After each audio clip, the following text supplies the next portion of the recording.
Tüm kırdığı çamasan geçti. Oy bale, kovalı. Gidi.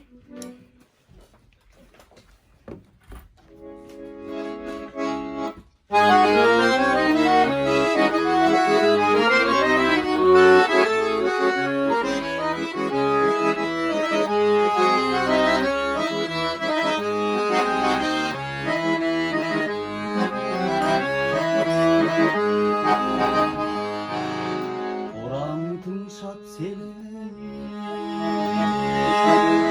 düğün kanmazda dirildetken kosalı doğuşum çetkin gelmenin başım bir o korkum almayın omuzumdu çok çok benim mutlu gelip başta çağırdı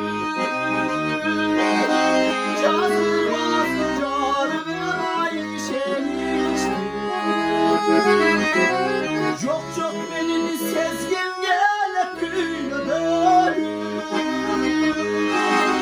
sağır içtim sağır kaybaz al bu gücü al bu gücü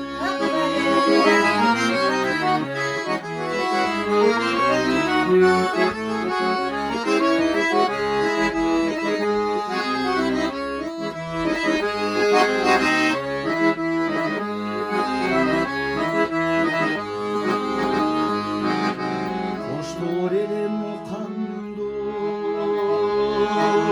batıla bak yüzsüz kızına getiririm kimsin dedi bir tanış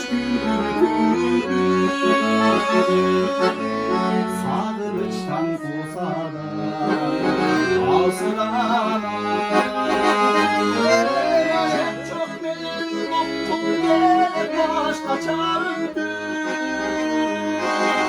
şazgı bastı canıma işemişti çok çok benim sezgin gelip büyüdü